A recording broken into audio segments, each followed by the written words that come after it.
Hello, good evening, all of you viewers, watchers in success वाला YouTube channel. आज हम आप लोगों को, जैसा कि आप लोग जानते हैं कि हफ्ते में 2 दिन हमारा हिस्ट्री का क्लास है और हिस्ट्री के क्लास में हमने कल आपको इंडस वैली सिविलाइजेशन के फर्स्ट पार्ट को पढ़ाया है। हफ्ते में जैसा कि आप जानते हैं कि सभी एग्जाम में, मोस्टली अधिकांश एग्जाम में जो वेटेज होता है हिस्ट्री सेक्शन का, उसमें 50 से 60% मतलब 50 से 60% जो क्वेश्चन आते हैं वो मॉडर्न हिस्ट्री से आते हैं और केवल 40 से 50% 40 to 50% क्वेश्चन मिडिवल और एंशिएंट हिस्ट्री को मिला के पूछते हैं। तो हम हफ्ते में एक दिन एंशिएंट और मिडिवल हिस्ट्री पढ़ाएंगे और एक दिन मॉडर्न हिस्ट्री। मीन्स कि 50% वेटेज हम मॉडर्न हिस्ट्री पर देंगे और 50% वेटेज मिडिवल और एंशिएंट दोनों मिलाकर हम वेटेज देंगे। तो आज हमारा जो टॉपिक है वो मेरा टॉपिक है एडवेंट ऑफ, सॉरी यहाँ यूरोपियन कंपनी होना चाहिए था, advent of European country into India, European country into India. जैसा कि आप जानते हैं कि अंग्रेजों ने हमारे देश पे 250 साल रूल किया, राज किया।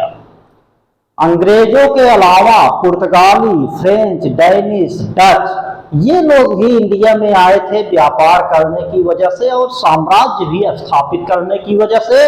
बट अंततः ये साम्राज्य स्थापित करने का मौका किसको मिला? ब्रिटिशर्स को, इंग्लिश मैन्स को। तो आज हमारा टॉपिक है पुर्तगीज इन 1498 टू 1968। क्योंकि ये 1498 में एक व्यक्ति था वास्को डी गामा, जो कि पुर्तगाल का था। वो पहली बार आया केरल के कालीकट पे और ये लोग सबसे बाद में गए, 1961 में गए जब भारत सरकार ने ऑपरेशन विजय चलाया 1961 में गोवा और दमन दीव को मुक्त कराने के लिए। तब ये लोग भारत को छोड़कर, मतलब गोवा को छोड़कर, दमन दीव को छोड़कर 1961 में गए। मतलब पुर्तगाली सबसे पहले आए और सबसे बाद में गए। मेरा कहने का मतलब ये है। तो आज हम इस टॉपिक पर आते हैं, advent of European company into India. European company क्यों इंडिया के लिए आए, इंडिया के व्यापार के लिए उनका क्या पर्पज था, उनका क्या उद्देश्य था इंडिया के व्यापार के लिए, इसके बारे में बताने से पहले हम थोड़ा इतिहास के और अन्य पहलुओं पर आपको बताना चाहेंगे जो कि बहुत ही इंपॉर्टेंट पार्ट है। जैसे कि आप शायद जानते होंगे 1453 में बाइजेंटाइन एम्पायर का पतन हो जाता है। बाइजेंटाइन एम्पायर को कहा जाता था पूर्वी रोमन साम्राज्य। जो आज का टर्की है, आज का टर्की जो देश है, जो सीरिया है, इन सब आसपास के देशों को मिलाकर 12-14 देश आज के जो टर्की के आसपास है उसको जोड़कर एक ऑटोमन साम्राज्य की स्थापना करते हैं मेहमद फर्स्ट ने।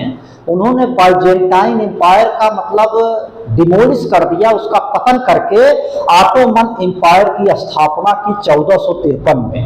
मतलब 1453 में बाइजेंटाइन एम्पायर, जो पूर्वी रोमन साम्राज्य का एम्पायर था, जो कि रोमन कैथोलिक चर्च पर आधारित था, उसको सत्ता से उखाड़ फेंक कर मेहमद फर्स्ट ने ऑटोमन साम्राज्य की स्थापना की 1453 में, जो कि ऑटोमन साम्राज्य एक मुस्लिम साम्राज्य था। तो ऑटोमन साम्राज्य की स्थापना होने के बाद पूर्वी रोमन साम्राज्य में दरअसल जो पश्चिमी यूरोप था उसके जो ट्रेड होते थे एशियाई देशों से, वो ब्लॉक हो गया, वो बंद हो गया। जब ऑटोमन तुर्कों ने मध्य एशिया के रास्तों पर कैप्चर कर लिया 1453 में, बाइजेंटाइन एम्पायर को उखाड़ फेंका, तो जिसकी वजह से पश्चिमी यूरोप के जो देश थे जैसे फ्रांस, इंग्लैंड, इटली, स्पेन, पुर्तगाल, इन देशों का व्यापार, इन देशों का के व्यापार जो होते थे पूर्वी एशिया के देशों से, वो व्यापार ब्लॉक हो गया, जिसकी वजह से स्पेन, पुर्तगाल और लगभग यूरोप के सभी देशों ने अल्टरनेटिव समुद्री मार्ग की खोज के लिए प्रयास करना आरंभ कर दिया। तो उसी में एक नाम आता है Henry the navigator. Henry the navigator ये पुर्तगाल का प्रिंस था, पुर्तगाल का राजकुमार था हेनरी द नेविगेटर। ये पुर्तगाल का क्या था? राजकुमार था। और इसने 1459-60 में 1460 में इसने क्या किया? अफ्रीका के पश्चिमी तटों का कई बार दौरा किया, कई बार भ्रमण किया, और उसने क्या किया? अफ्रीका के पश्चिमी तटों का मैप बनाया। पहली बार हेनरी द नेविगेटर पुर्तगाली प्रिंस था जिसने अफ्रीका के पश्चिमी तटों का मैप बनाया। उसके बाद जो सेकंड व्यक्ति आता है उसका नाम था बार्थोलोमियो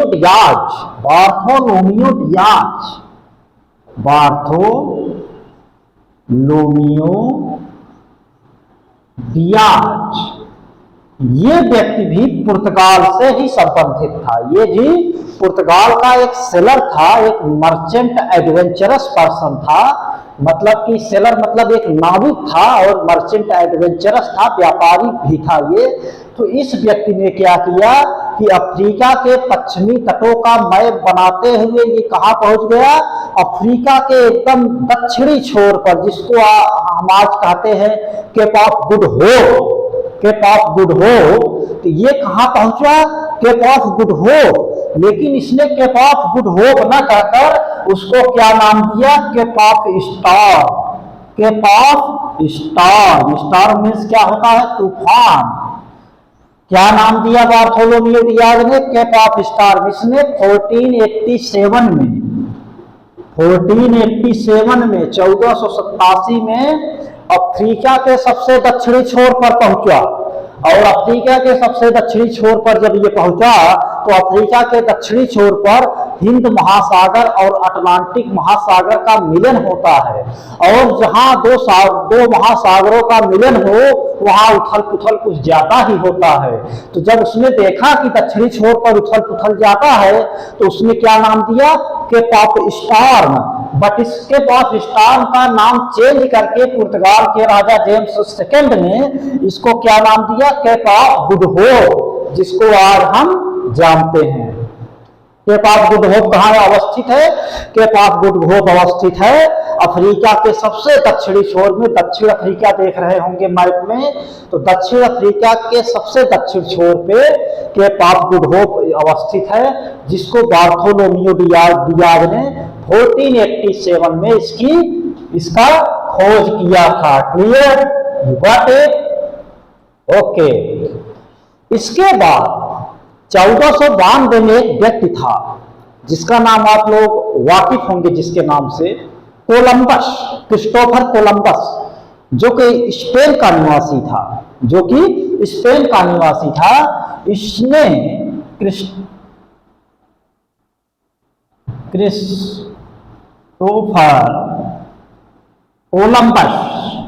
कोलंबस जो कि स्पेन का निवासी था, इसने 1497 में इंडिया के लिए यात्रा करना, इंडिया की खोज के लिए, अल्टरनेटिव मार्ग के लिए यात्रा करना स्टार्ट किया। क्योंकि आपको बताया है कि वास्को डिगामा इंडिया पहुंचा था 1498 में, 1498 ईस्वी में। बट क्रिस्टोफर कोलंबस का इंडिया की यात्रा के लिए निकला था 1492 में, 1492 ईस्वी में। तो इस प्रकार आप देखते हैं कि क्रिस्टोफर कोलंबस इंडिया की यात्रा के लिए निकला था। बट ये इंडिया ना पहुंचकर ये कहाँ पहुंच गया, अमेरिका पहुंच गया। तो जब ये अमेरिका पहुंचता है तो वहां के लोगों को देखता है, जो वहां के आदिवासी थे, जो अमेरिका के ट्राइब थे, उनको देखता है तो रेड कलर के दिखते थे, जिसकी वजह से उसने एक नाम दिया रेड इंडियंस। उसने क्या कहा, रेड इंडियंस। तो किसने रेड इंडियंस नाम दिया अमेरिका के आदिवासियों को? क्रिस्टोफर कोलंबस ने। क्रिस्टोफर कोलंबस ने क्या नाम दिया? Red Indians. किसको? अमेरिका के जो आदिवासी वहां निवास कर रहे थे 1492 के पहले। ओके, आज भी वो आदिवासी हैं, जिसको श्वेत मीन सफेद, अश्वेत मीन आदिवासी। और उसमें आदिवासी में और सब इंक्लूड हो गए हैं, जो अफ्रीका से गए हैं और सब भी इंक्लूड हो गए हैं। बट उस समय के जो आदिवासी थे, उस समय के आदिवासियों को क्रिस्टोफर कोलंबस ने क्या नाम दिया? Red Indians. तो अब हम आते हैं थर्ड पॉइंट पे, वास्को डी गामा के बारे में, जिसके बारे में आप लोग अवगत होंगे। वास्को, इसको डगामा है, डगामा, इसको डिगामा नहीं कहा जाता है।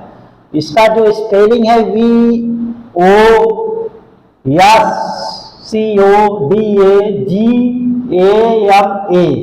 ये व्यक्ति जो था, इसको सबसे पहले वहां के जो पुर्तगाल के राजा थे जेम्स द्वितीय, इसको भेजना चाहते थे, लेकिन पुर्तगाल के राजा जेम्स द्वितीय की असामयिक मृत्यु हो जाती है, जिसकी वजह से वहां का राजा बनता है, उस राजा का नाम रहता है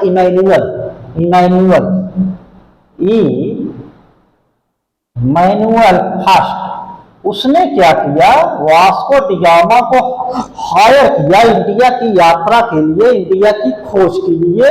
और उसने 1497 में वास्को डी गामा को पुर्तगाल के तट से भेजा 3 शिप के साथ, 3 आर्म्ड शिप के साथ वास्को डी गामा को भेजा, जिसमें वास्को डी गामा के भाई भी थे और भी उनके एक दो करीबी थे, जिन्होंने भारत की यात्रा के लिए स्टार्ट किया 1497 में।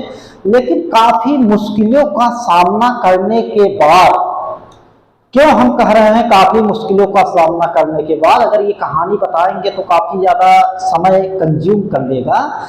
तो काफी बाढ़ आया था, मतलब बाढ़ क्या, उस समय मतलब समुद्री महासागर में लहरें उत्पन्न हुई थी।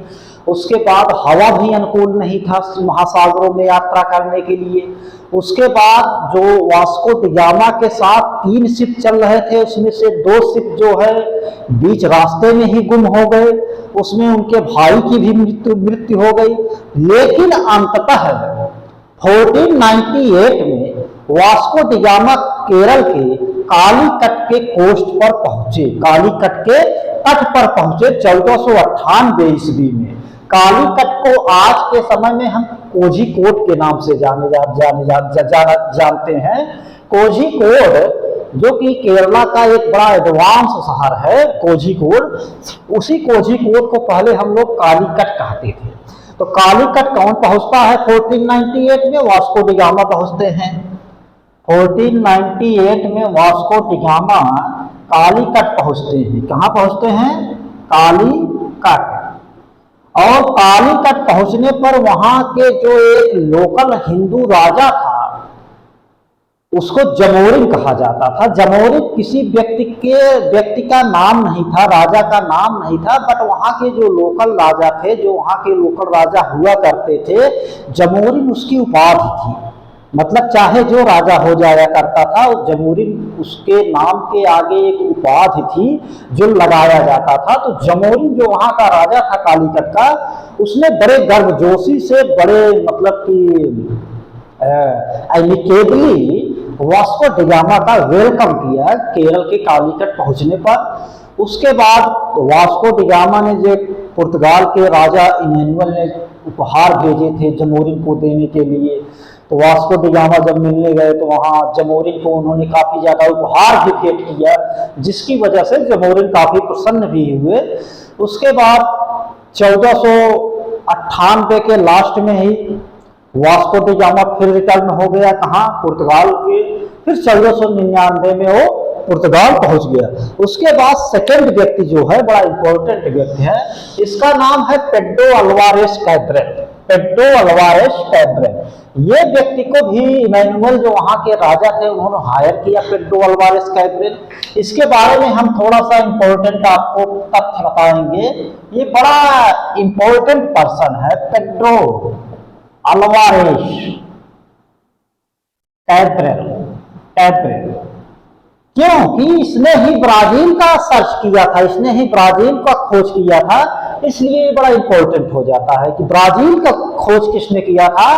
तो ब्राजील का खोज करने वाला ये व्यक्ति था Pedro Alvares Cabral. But Brazil के खोज करने से पहले ये भारत आया था, और भारत में इसने 1500 ईस्वी में इसने केरल के कालीकट में एक फैक्ट्री की स्थापना की। तो पेड्रो अल्वारेस कैब्रेल ने 1500 ईस्वी में कालीकट में एक फैक्ट्री की स्थापना की। इसने पेड्रो अल्वारेस, किसी यूरोपियन कंपनी की पहली फैक्ट्री की स्थापना इसी व्यक्ति ने किया, पेड्रो अल्वारेस कैब्रेल। और दूसरा फैक्ट है कि इसने ब्राजील की खोज किया था। दो फैक्ट ये है। उसके बाद इसने जो है कालीकट पहुंचने के बाद 1500 में फैक्ट्री की स्थापना की, और इसने अपने पुर्तगाली साम्राज्य को सुसंगठित, सुव्यवस्थित और शक्तिशाली बनाने के लिए इसने काफी अहम कदम भी उठाए। जैसे कि इसने काफी ज्यादा, और जैसे कोची के राजा थे उनसे संपर्क स्थापित किया। तो इसने कालीकट के अलावा और भी केरल के कोस्टों पर, केरल के तटों पर इसने अपने पुर्तगाली साम्राज्य को स्थापित करने में, प्रभाव बढ़ाने में काफी अहम भूमिका भी अदा की थी। और इसकी मृत्यु, इसकी जो एक स्टैचू है, इसकी जो एक मूर्ति है वो स्थापित है कहाँ? वो स्थापित है कोची में। अगर किसी पूछा जाए कि पेड्रो अल्वारेस की कैब्रियल की मूर्ति, स्टैचू कहाँ अवस्थित है, ये अवस्थित है कोच्चि में। ओके, अब आते हैं 1502 में। 1502 में वास्को डी गामा फिर आया। उसके बाद वास्को डी गामा 1502 ईस्वी में फिर इंडिया आया, लेकिन तब तक उसके रिश्ते जमोरिन के साथ खराब हो चुके थे। तो डिसपॉइंटेड होकर उससे काफी ज्यादा क्लैश भी जमोरिन से हुआ, लड़ाई झगड़ा भी हुआ, लेकिन असफलता ना पाकर वो फिर वापस हो गया। तो 1503 ईस्वी में पुर्तगालियों ने अपनी दूसरी फैक्ट्री स्थापित की कोचीन में, और 1505 ईस्वी में पुर्तगालियों ने तीसरी कंपनी स्थापित की, कन्नूर में स्थापित की थी। तो पहला पुर्तगाली इमैनुअल फर्स्ट जो वहां के राजा थे पुर्तगाल के, उन्होंने पहला वायसराय बनाकर, पुर्तगाली पहला वायसराय किसको बनाया? Francisco de Almeida. Francisco de Almeida, इसको 1505 ईस्वी में, ये 1505 ईस्वी से 1509 ईस्वी तक पुर्तगाली वायसराय था। तो इसको वायसराय बनाकर इमैनुअल फर्स्ट ने इंडिया भेजा। तो इसने, इमैनुअल फर्स्ट ने इसको दो एडवाइस दिया था कि आप इंडिया जाइए और वहां के अरब सागर पर पुर्तगाली वर्चस्व स्थापित कीजिए, अरब सागर पर। और उसके बाद जो वहां मुस्लिम ट्रेडर्स हैं उनको भी व्यापार से बाहर कीजिए। मतलब जो वहां पहले से मुस्लिम ट्रेडर व्यापार कर रहे हैं उनको व्यापार से बाहर करना उद्देश्य था, और दूसरा उद्देश्य था अरब सागर पर पुर्तगाली वर्चस्व स्थापित करना। तो दो उद्देश्यों को लेकर ये कहां पहुंचा? भारत पहुंचा 1505 ईस्वी में। उसके बाद इसने बड़ी फेमस नीति स्टार्ट की, blue water policy. Blue water policy, blue water policy का मतलब सीधा है कि ब्लू वाटर मतलब नीला वाटर। नीला वाटर महासागरों में होता है दूर से देखने पर प्रकीर्णन की वजह से, जैसा कि आप लोग जानते हैं। और ब्लू वाटर पॉलिसी में फ्रांसिस्को डी अल्मीडा का मतलब यही था कि हिंद महासागर, अरब सागर पर पुर्तगाली एकाधिकार स्थापित करना। क्योंकि जो व्यापार हो रहे थे नाव की वजह, जहाज, जो पुर्तगाली जहाज से जो व्यापार हो रहे थे, जो मुगलों का व्यापार हुआ बाद में, जो मुगलों के पहले व्यापार होते थे, उसको पर कंट्रोल स्थापित करना इसका एक उद्देश्य ये भी था। तो ये इसने क्या स्टार्ट की नहीं, blue water policy. Blue water policy के अंदर एक इसने सिस्टम स्टार्ट किया, कार्टेज अर्मीडा कैफिले सिस्टम। कार्टेज का मतलब जो समुद्र में जो जहाज जाते हैं उसको कार्टेज कहा जाता था, जो पुर्तगाली जहाज थे। अर्मीडा का मतलब वो जहाज पूरी तरह, जो जहाज था वो पूरी तरह आर्म से भरा हुआ था। आर्म मतलब हथियार से भरा हुआ था। अर्मीडा का मतलब हथियार होता है, आर्म मीन्स हथियार जानते हैं। तो अर्मीडा का पुर्तगाली शब्द है जिसका मतलब हथियार होता है। कैफिले मतलब काफिला, सिस्टम का मतलब जानते हैं। तो इसका सीधा सा मतलब है कि जो हिंद महासागर में पुर्तगालियों के अलावा जो भी व्यापार करते थे, व्यापार करने से पहले उनको पुर्तगालियों से एक लाइसेंस लेना पड़ता था, और लाइसेंस के एवज में पुर्तगालियों को कुछ पैसे देने पड़ते थे, जिसको ही कार्टेज अर्मीडा कैफिले सिस्टम कहा जाता था, जिसके बदले में पुर्तगाली आर्म जो जहाज रहते थे, जो समुद्र में चलते थे, जो महासागरों में चलते थे, वो सुरक्षा प्रदान करते थे किसको, जो अदर लोग थे जो व्यापार कर रहे थे समुद्री मार्ग से, उनको सुरक्षा प्रदान कर रहे थे, सिक्योरिटी प्रदान कर रहे थे इस सिस्टम के माध्यम से, कार्टेज अर्मीडा कैफिले सिस्टम के माध्यम से। ये किसने स्टार्ट किया, फ्रांसिस्को डी अल्मीडा। ये पहला पुर्तगाली वायसराय था, ये फैक्ट याद कर लीजिए। उसके बाद इसका जो है, जो मिस्र की मामलुक डायनेस्टी थी, जो अरब के ट्रेडर्स थे, और जो गुजरात के जो शासक थे अहमद शाह थे, तो उनसे इसका काफी ज्यादा क्लैश होता था, काफी ज्यादा झगड़ा होता था। किसका, फ्रांसिस्को डी अल्मीडा का। तो पहला जो युद्ध हुआ था चौल युद्ध, चौल वार, जो कि 1508 में हुआ था, और दूसरा युद्ध हुआ था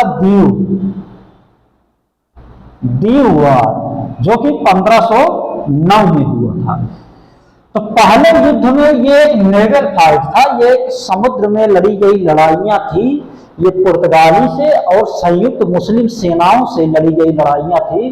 तो पहले युद्ध में तो फ्रांसिस्को डी अल्मीडा भाई हार जाते हैं, लेकिन सेकेंड युद्ध में इन्होंने बदला लेते हैं अपने, क्योंकि पहले युद्ध में इनका लड़का भी मारा जाता है। तो सेकेंड युद्ध में ये कंबाइंड मुस्लिम शक्तियों को हरा देते हैं दीव के युद्ध में।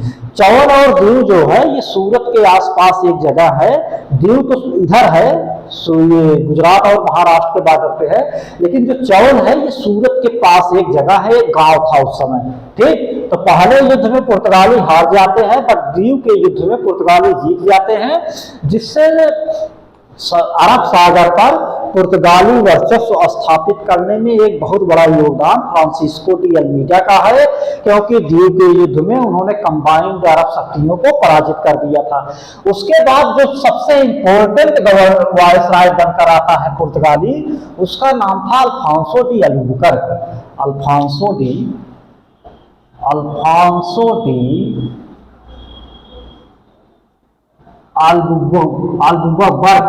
अल्बुकर्क। इसका जो टेन्यूर था 1509 से 1515 तक। तो ये व्यक्ति भी आता है। इसने सबसे पहले क्या काम किया कि इसने अपनी राजधानी बनाई। इसने अपनी राजधानी कोचीन को स्थापित किया 1509 में। 1509 में इसने राजधानी बनाया, राजधानी कोचीन को बनाया। अब इसको कोची कहा जाता था, पहले इसको कोचीन कहा जाता था। राजधानी कोचीन को बनाया। उसके बाद इसको वास्तविक संस्थापक कहा जाता है, एक्चुअल फाउंडर कहा जाता है पुर्तगालियों का। देखिए, एक्चुअल फाउंडर कहने का मतलब, जैसे मुगल साम्राज्य में आप लोग देख रहे होंगे, बाबर तो मुगलों का स्थापना करता था, बाबर को फाउंडर कहा जाता है, बट एक्चुअल फाउंडर किसको कहा जाता है मुगल स्वराज्य में? अकबर को। इसी प्रकार आप देखेंगे सल्तनत काल में तो जो फाउंडर कहा जाता है कुतुबुद्दीन ऐबक को कहा जाता है, गुलाम वंश का फाउंडर। बट जो एक्चुअल फाउंडर था इल्तुतमिश का था।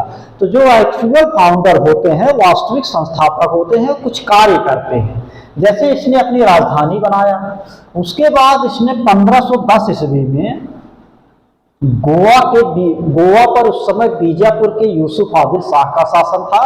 तो इसने 1510 ईस्वी में विजयनगर साम्राज्य के कृष्णदेव राय की मदद से और कुछ गोवा के आसपास के स्थानीय हिंदुओं की मदद से इसने यूसुफ आदिल शाह से गोवा को 1510 में छीन लिया। गोवा को 1510 में इसने छीन लिया, गोवा को छीन लिया इसने अलबुकर्क ने। इसके बाद इसने क्या किया?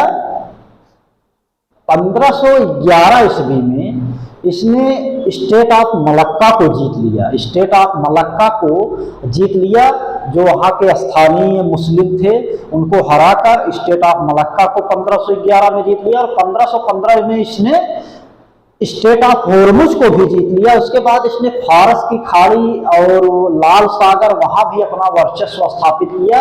तो इसके शासनकाल में ये कह सकते हैं कि अरब सागर के चारों तरफ हिंद महासागर कह सकते हैं कि हिंद महासागर में पुर्तगालियों का एक प्रकार से डंका बजने लगा। तो ये इसके बारे में आपको क्लियर हो गया। उसके बाद इसने क्या किया कि अस्थायी बस्ती बसाने की इसने योजना बनाई। अस्थायी बस्ती बसाने की योजना क्या बताई कि पहले देखिए पुर्तगालियों में एक रिवाज था, अंधविश्वास था कि वो अपनी औरतों को समुद्री यात्रा पर नहीं ले जाते थे, जिसकी वजह से जो वहां के पुरुष आ चुके थे तो अलबुकर्क चाहता था कि वो पुरुष फिर वापस तुरंत न जाए।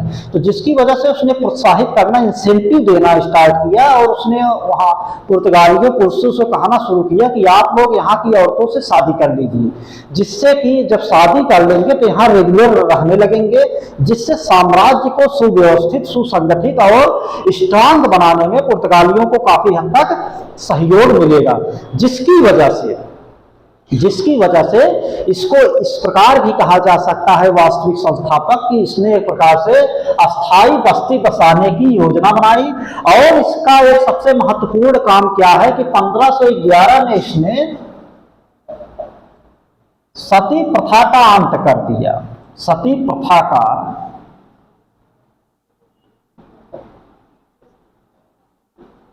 अंत कर दिया 1511 ईस्वी। आप लोग जानते होंगे कि 1829 में राजा राम मोहन राय की पहल की वजह से लॉर्ड विलियम बेंटिक ने पूरे भारत में सती प्रथा को अंत कर दिया था, सती प्रथा को समाप्त कर दिया था। बट उसके 400 साल पहले पुर्तगालियों ने 400 साल क्या 300 साल 300 साल पहले ही पुर्तगालियों ने सती प्रथा को अपने क्षेत्र में समाप्त कर दिया।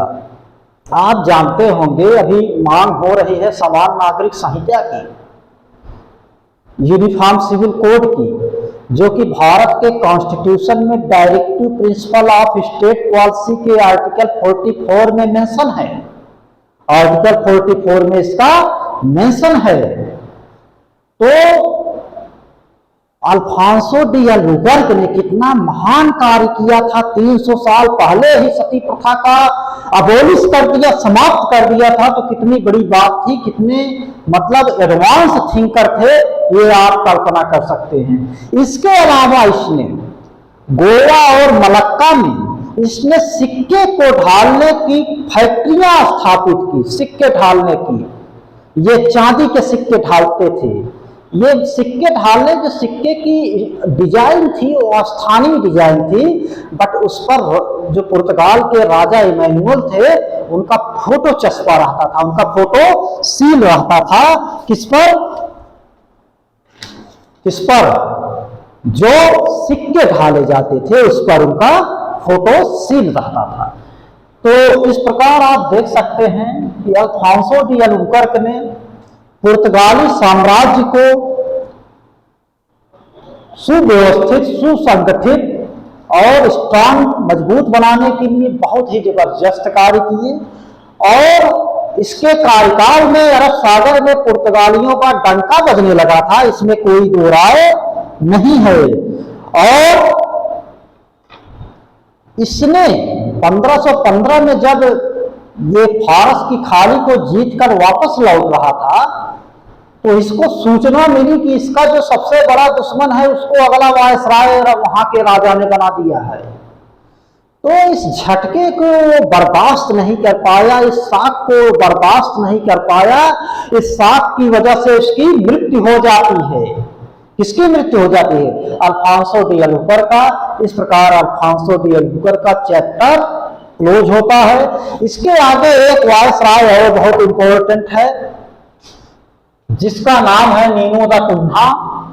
नीनो दा कुन्हा। अब इसके बारे में हम आपको अवगत कराएंगे। हम आपको इसके बारे में अवगत कराने वाले हैं। नीनो दा कुन्हा। कुन्हा इसका जो टेन्योर था, जो कार्यकाल था, 1529 टू 1538 एडी। ओके, तो इसने क्या कार्य किया? इसने सबसे महत्वपूर्ण कार्य किया था कि 1530 ईस्वी में इसने क्या किया कि कोचीन से राजधानी को ट्रांसफर करके गोवा को राजधानी बनाया, जो गोवा की राजधानी 1961 तक अनवरत थी। 1961 तक अनवरत थी। 1530 ईस्वी में 1530 एडी में नीनो दा कुन्हा ने कोचीन से राजधानी को ट्रांसफर करके गोवा को अपनी राजधानी बनाया, पुर्तगालियों की राजधानी बनाया, जो पुर्तगालियों की राजधानी 1961 तक अनवरत उसी रूप में विद्यमान थी। उसके बाद इसने 1534 ईस्वी में दीव और बेसिन, दमन, दीव और बेसिन को गुजरात का जो शासक था बहादुर शाह, 1534 ईस्वी में 1534 ईस्वी में गुजरात का शासक था बहादुर शाह। बहादुर शाह से इसने दमन, दीव और बेसिन के एरिया को और बंबई का जो आधुनिक एरिया था उसको छीन लिया, उसको जीत लिया। छीन नहीं लिया, उसका रीजन था, हम बता रहे हैं आपको। दरअसल उस समय मुगल बादशाह हुमायूं थे। हुमायूं गुजरात पर हमला करने वाले थे, जिसकी वजह से जो वहां का स्थानीय शासक था बहादुर शाह, इसने क्या किया कि पुर्तगालियों से सहायता लेने के लिए इसने पुर्तगालियों को दमन, दीव और बेसिन के एरिया, माहिम का एरिया, जो बंबई का आधुनिक एरिया है, उसको पुर्तगालियों को सौंप दिया। और इसके बाद 1536-37 में नीनो दा कुन्हा ने बहादुर शाह को एक शिप पर मिलने के लिए बुलाया। और जब बहादुर शाह उनसे मिलने के लिए गया तो क्या किया नीनो दी कुन्हा ने? बहादुर शाह को शिप से ही नीचे गिरवा के उसको मरवा दिया। इस प्रकार बहादुर शाह की कहानी वहां ही समाप्त हो जाती है। नीनो दा कुन्हा के बारे में सबसे इंपॉर्टेंट है कि 1530 ईस्वी में इसने राजधानी को ट्रांसफर करके कोचीन से गोवा को स्थानांतरित किया। और 1534 ईस्वी में इसने दमन, दीव और बेसिन को, जो बंबई का मॉडर्न एरिया है, उसको बहादुर शाह से छीन के पुर्तगाली साम्राज्य में मिला लिया। और ये दमन, दीव, बेसिन के एरिया को 1738 में 1738 ईस्वी में बाजीराव प्रथम, जो मराठा पेशवा था, उसने दमन, दीव, बेसिन को पुर्तगालियों से छीन लिया। तो ये क्वेश्चन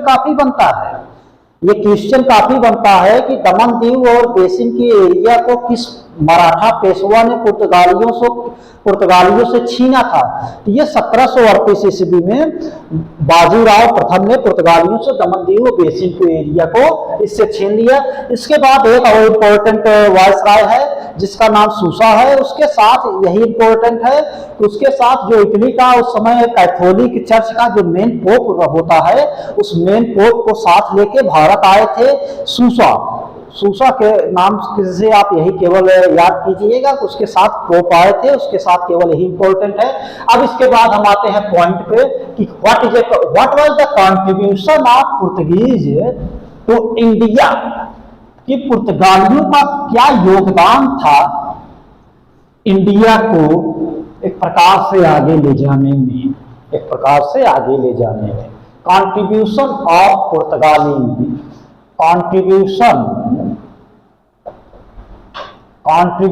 मीन्स योगदान, contribution of Portuguese to India. Okay, first इनका जो कंट्रीब्यूशन था यह था प्रिंटिंग प्रेस।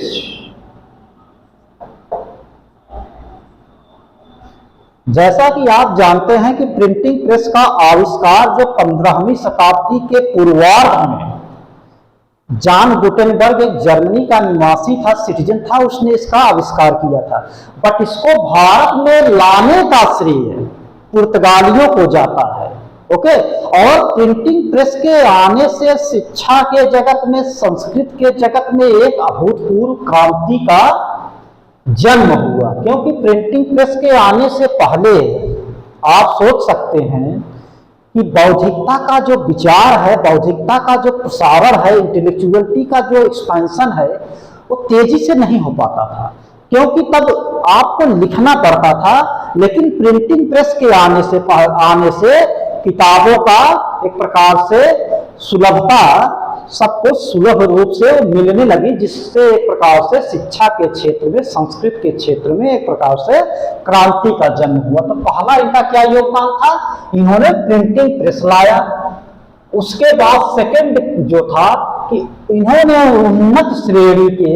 उन्नत श्रेणी के समुद्री जहाजों का भारत में टेक्नोलॉजी का एक प्रकार से आगमन हुआ। किसके द्वारा? पुर्तगालियों के द्वारा। क्योंकि उसके पहले जो समुद्री शिप थे वो आर्मर्ड नहीं थे। आर्मर्ड माने हथियार से सुसज्जित नहीं थे। तो जो आर्मर्ड शिप जो समुद्र में चलने वाले थे, उसका इन्वेंशन करता, उसको भारत में लाने का श्रेय किसको दिया जाता है? पुर्तगालियों को दिया जाता है। तो दूसरा क्या है? शिप, जो इनका कंट्रीब्यूशन है। उसके बाद जो इनका थर्ड कंट्रीब्यूशन है, मैकेनिकल वॉच। मैकेनिकल वॉच, यांत्रिक घड़ी। यांत्रिक घड़ी को भारत में लाने का श्रेय भी किसको दिया जाता है? पुर्तगालियों को दिया जाता है। इसके बाद इन्होंने कुछ फसलों को भी भारत में लाया था। उसका हम एक आपको फार्मूला बताते हैं, उस फार्मूला से आप क्लियरली समझ पाएंगे। ये है यम कोफ्ता। यम माने मेज, मेज का मतलब होता है मक्का। मतलब मक्का को भारत में किसने लाया था? इससे क्वेश्चन कैसे बनते हैं आपको अगले हम वीडियो में इसको बताएंगे। ये बहुत इंपॉर्टेंट है। के से आपका काजू, इंग्लिश में कहते हैं काजू को कैस्यू नट, बट यहां आप हिंदी से समझिए। के से काजू, काजू को भी भारत में लाने का श्रेय किसको दिया जाता है? पुर्तगालियों को दिया जाता है। ओ से ऑरेंज, ऑरेंज मीन्स आप जानते हैं संतरा। पी से पपाया मीन्स पपीता। ये फार्मूला आपके दिमाग में सेट रहेगा। तो आपको किसी भी फसल वाले क्वेश्चन में उसको टैकल करने में, उसको हैंडल करने में किसी भी प्रकार की आपको प्रॉब्लम फेस नहीं करना पड़ेगा। कैसे प्रॉब्लम फेस नहीं करना पड़ेगा आपको बताते हैं। जैसे आपको पूछ लिया कि वैदिक सभ्यता में कौन सी ऐसी फसल थी जो विद्यमान नहीं थी, उसमें आपको 4 ऑप्शन दे देंगे और उस 4 ऑप्शन में एक ऑप्शन आपका यम कोफ्ता का जरूर रहेगा। अगर ये यम कोफ्ता वाला फार्मूला आपके दिमाग में रहेगा तो आप चाहे वैदिक सभ्यता से क्वेश्चन पूछें, क्योंकि ये घटना कब घटित हो रही है? 1500 के बाद, 1500 AD के बाद। अगर उसके पहले अगर भारत में किसी फसलों का उस समय मतलब कि अस्तित्व था कि नहीं था, तो अगर ये फार्मूला आपके दिमाग में है तो उस क्वेश्चन को आप हैंडल कर लेंगे। 99% क्वेश्चन को आप हैंडल कर लेंगे। ओके, ए से आप समझिए इसको आलू। क्या समझेंगे? आलू को भी भारत में लाने का श्रेय। और हम टी के बारे में भूल गए। टी का है टोबैको, तंबाकू। तंबाकू बहुत ज्यादा, तंबाकू, आलू आपको ऑप्शन में अधिकतर देखने को मिल जाएगा। इसके अलावा अनानास भी इन्होंने लाया था, अनानास भी इन्होंने लाया था।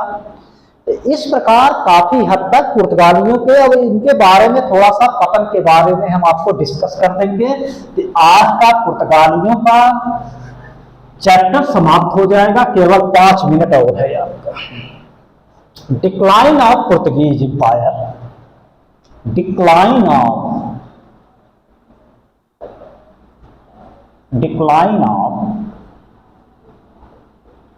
पुर्तगीज एम्पायर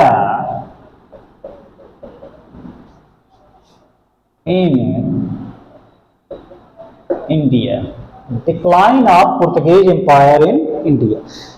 पुर्तगीज एम्पायर का डिक्लाइन कैसे इतना जल्दी हो गया कि समझ लीजिए कि 16वीं शताब्दी में जिनका अरब सागर में डंका बजता था, कि ऐसा क्या हो गया कि 17वीं शताब्दी आते आते आते आते पुर्तगालियों का जो आधिपत्य था, जो वर्चस्व था, केवल गोवा और दमन दीव में सीमित हो गया।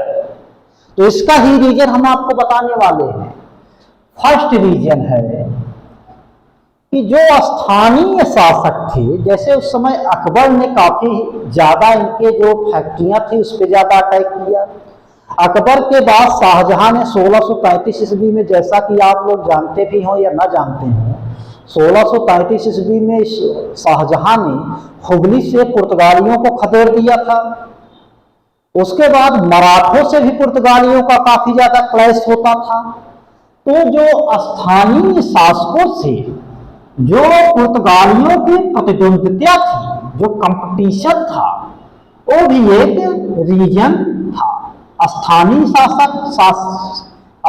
शासक से सेकंड जो था, जो यूरोपीय कंपनियां थी, क्योंकि ब्रिटिश और फ्रेंच से पहले तो पुर्तगालियों को डचों ने रिप्लेस किया और डचों को ब्रिटिशर्स ने रिप्लेस किया। मतलब पुर्तगालियों, जैसे 1663 ईस्वी में डचों ने पुर्तगालियों से कोचीन को छीन लिया।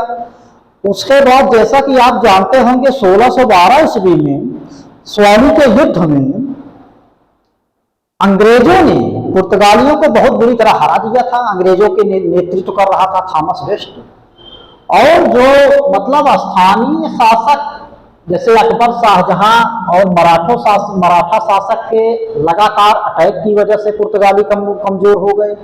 और दूसरा रीजन था कि जो यूरोपीय कंपनियों की अपेक्षा पुर्तगालियों को, उनकी अपेक्षा उतना शक्तिशाली ना होना, क्योंकि अंग्रेजों ने जो अपने जो समुद्री जहाज थे उसको काफी ज्यादा टेक्नोलॉजी रूप से विकसित कर लिया था, उसकी अपेक्षा पुर्तगालियों को शक्तिशाली ना होना, पहला तो रीजन ये था। दूसरा रीजन ये था कि ब्राजील की खोज, जैसा कि हमने आपको बताया कि ब्राजील की खोज 1500 में पेड्रो अल्वारेस कोलबर्ट ने किया था। पेड्रो अल्वारेस कैब्रियल ने 1500 ईस्वी में ब्राजील की खोज किया था। ब्राजील की खोज होने के बाद पुर्तगालियों का अधिकतर ध्यान कहां चला गया? ब्राजील की तरफ हो गया, क्योंकि ब्राजील को तब उपनिवेश बनाना चाहते थे, क्योंकि उनको इंडिया में बहुत ज्यादा कंपटीशन का सामना करना पड़ता था, क्योंकि हम यहाँ मुगल भी थे। अकबर तो उसमें मतलब चरमोत्कर्ष शासक था, उसका एकदम टॉप पे पोजीशन था। उसके बाद इंग्लैंड, ब्रिटिश भी आ गए, डच भी आ गए, फ्रेंच भी आ गए। तो कंपटीशन ज्यादा होने की वजह से, ब्राजील की खोज होने की वजह से पुर्तगालियों ने अपना अधिकतर ध्यान कहां लगाना शुरू कर दिया? ब्राजील की तरफ लगाना शुरू कर दिया। तो दूसरा रीजन तो ये था। और तीसरा रीजन था उनकी रिलीजियस पॉलिसी, धार्मिक जो नीति थी, धार्मिक नीति की वजह से भी पुर्तगालियों को काफी ज्यादा समस्या का सामना करना पड़ा, क्योंकि ये लोग क्रिश्चियन धर्म को फैलाने में काफी अग्रेसिव थे, काफी आक्रामक थे। और मुस्लिमों को हिंदुओं को तो कम टार्चर करते थे, मुस्लिमों को बहुत ज्यादा टार्चर करते थे। और चाहे फ्रांसिस्को डी अल्मीडा हो या अल्फांसो डी अल्बुकर्क हो, सभी शासक मुस्लिमों को टीच करने में, परेशान करने में कोई कोर कसर नहीं छोड़ते थे। यहां तक कि जब 1510 में अल्फांसो डी अल्बुकर्क ने गोवा पर कब्जा कर लिया, तो उसके बाद गोवा में काफी ज्यादा मस्जिदों और मंदिरों का उन्होंने डिमोलिश करना भी स्टार्ट कर दिया था। तो यह भी रीजन था कि जो उनकी रिलीजियस पॉलिसी थी, उनकी रिलीजियस पॉलिसी सहिष्णु नहीं थी, टोलरेंट नहीं थी। और जो ब्रिटिशर्स आए उनकी रिलीजियस पॉलिसी टॉलरेंस थी, वो एसिमिलेट कर लेते थे, सभी धर्मों को एसिमिलेट कर लेते थे, उसका सम्मिलन कर लेते थे। बट पुर्तगीज क्या थे, पुर्तगीज मुस्लिमों से काफी ज्यादा टीच करते थे, जिसकी वजह से पुर्तगीज को न मुस्लिमों का साथ मिला, न हिंदुओं का साथ मिला, और अंततः ये बेचारे 17वीं शताब्दी आते आते केवल गोवा और दमन-दीव में इनका कॉलोनी केवल वहीं सीमित हो गया। और धीरे धीरे एक प्रकार से आप कह सकते हैं कि 17वीं शताब्दी के अंत तक आते आते पुर्तगीज जो साम्राज्य का, जो कहा जाता था कि अरब सागर में इनका डंका बजता था, उस डंका का बजना बंद हो गया। और लेकिन ये सबसे लास्ट तक भारत पर रूल करते रहे, क्योंकि गोवा को इन्होंने आजाद किया 1961 में, गोवा, दमन और दीव को। तो इस प्रकार आज का यूरोपीय एडवेंट ऑफ इंडिया का चैप्टर का फर्स्ट चैप्टर जो पुर्तगीज के बारे में था, इन्होंने काफी ज्यादा कंट्रीब्यूशन दिया था इंडिया के कल्चर और सोसाइटिकल और एजुकेशनल एंड मटेरियल, चारों में इन्होंने काफी ज्यादा कंट्रीब्यूशन दिया था। तो आज का चैप्टर समाप्त होता है। हमने आपको बताया है कि हम 50% वेटेज मॉडर्न हिस्ट्री पर देंगे और 50% वेटेज एंशिएंट हिस्ट्री और मेडिवल हिस्ट्री पे देंगे। तो हफ्ते में एक दिन हमारा क्लास एंशिएंट हिस्ट्री का रहेगा, एंशिएंट के बाद जब समाप्त हो जाएगा तब मेडिवल का रहेगा। क्योंकि किसी भी एग्जाम में, जैसे कि हम आपको पहले ही बता चुके हैं कि 50 से 60% जो क्वेश्चन का वेटेज रहता है मॉडर्न हिस्ट्री से रहता है, और 40 to 50% क्वेश्चन का वेटेज एंशिएंट और मेडिवल को मिला के रहता है। तो एक दिन क्लास, तो आज का क्लास समाप्त होता है। थैंक यू, धन्यवाद सभी लोगों को।